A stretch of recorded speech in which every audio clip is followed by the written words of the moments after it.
I believe my parents resent me for starting my own family. Don't miss out on the fun. Hit subscribe button and join our community for more stories like this one.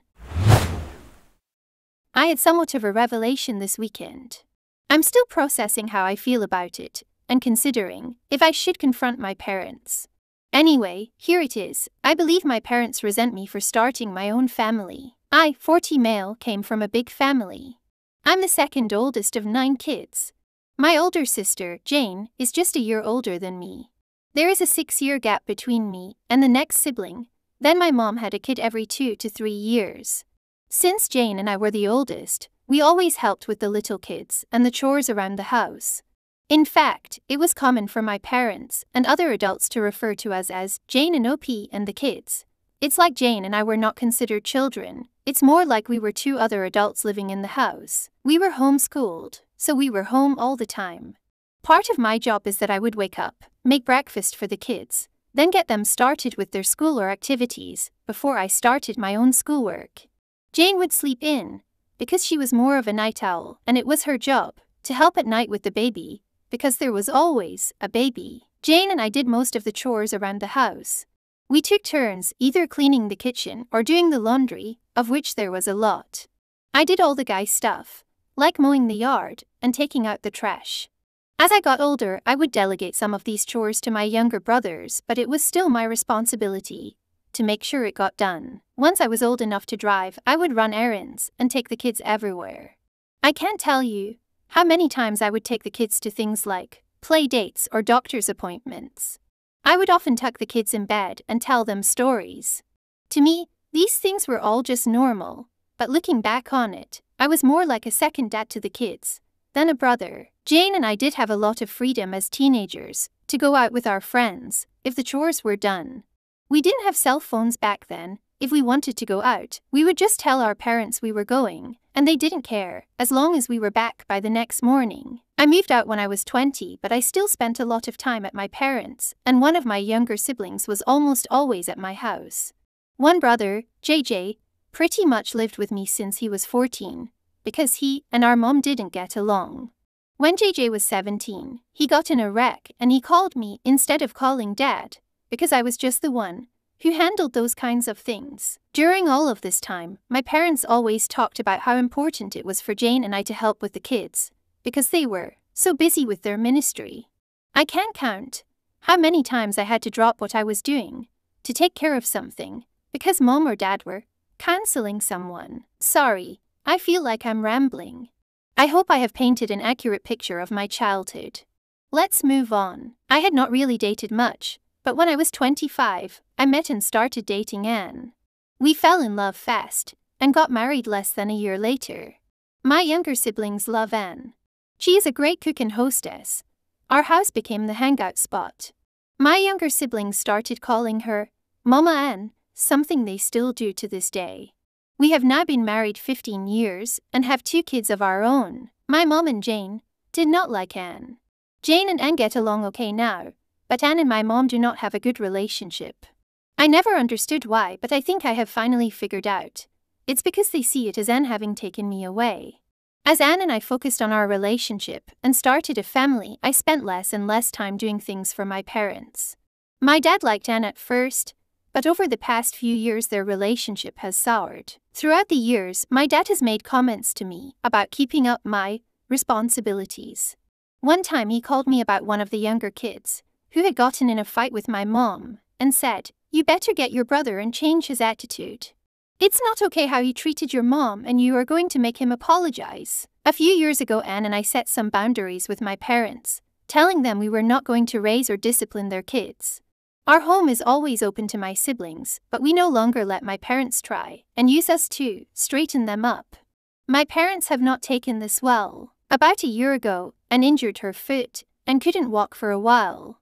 Just as she was getting better, I was diagnosed with kidney disease, which then turned into kidney failure. I've had several surgeries, with another one coming in a few weeks. It's been a rough year. During this time, my parents have not only refused to help, they have actively made things harder for us. Things like promising to help with our kids, but then canceling at the last minute, usually because something ministry-related came up. Recently, my sister-in-law, who lives in another state, had a baby and my mom has been staying with her and helping for the past 6 weeks. My sister-in-law has said that mom is a godsend and is so wonderful. My dad has gone to help every weekend. This hurts me because my mom wouldn't give us a single night to help with our youngest when he was born. Anyway, I'm sorry this post has turned out longer than I thought it would. I needed to get some of this off my chest. This weekend I was talking to another sister and telling her how I don't understand why mom and dad don't treat me like they do the rest of the kids, even Jane. It's like I'm not one of their children.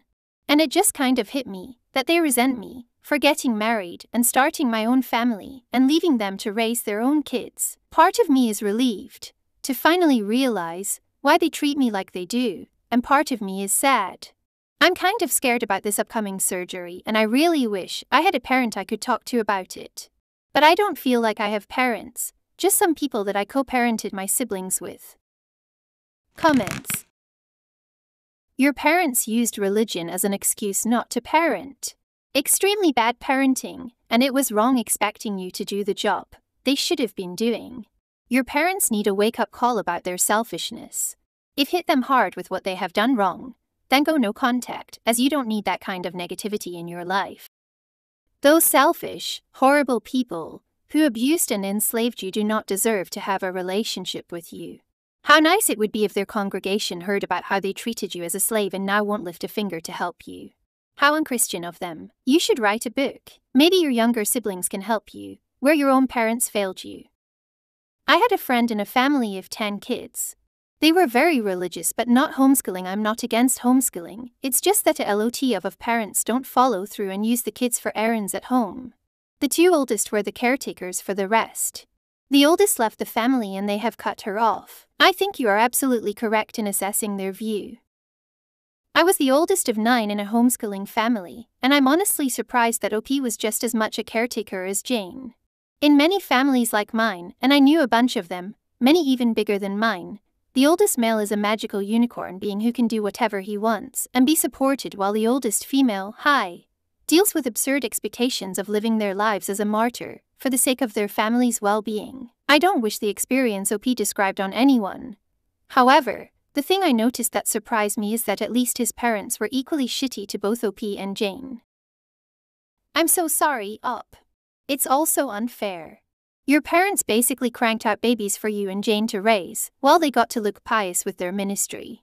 But at least your siblings love and value you. You and Anne sound wonderful. They put religion above being parents. They used you and your sister to do their job as parents. They never offered to help you or your wife when you needed help. Yes, you are still defending them. A book on coming out of the FOG may help. FOG is an acronym that stands for fear, obligation, and guilt. Your parents seem so absent from your life. I'm so sorry that has happened to you. Take this time to focus on your real family, your wife and kids. That should be your priority now that your folks have revealed themselves for who they really are. Parentification is a type of abuse and neglect, and you've certainly suffered from it. Absent from my life is a very good way to put it. Even though I see them frequently, they have no idea what is actually going on with me. When I had my first surgery last year, my mom told people, OP is having a surgery and has to do treatments for a few weeks, then he will be all better. I had to call her and say, Mom, stop telling people that. The surgery is to have a port installed in my body, so I can treatments which I have to do for the rest of my life. I will not be all better in a few weeks. Even with that, she is completely checked out. But at least she gets to be grandmother of the year for my brother and SIL. Your parents suck. They definitely considered you as their replacement because of their ministry, which is a lame excuse to neglect one's kids. Have you ever tried to confront them about it? Also curious, how many kids did they have? Reading this broke my heart, but it all became painfully clear when you said ministry. Your parents abused you and Jane. It was not, is not and will never be your responsibility to raise siblings. That was your parents' job, in which they failed spectacularly. Subscribe and hit the bell button for the best Reddit stories available.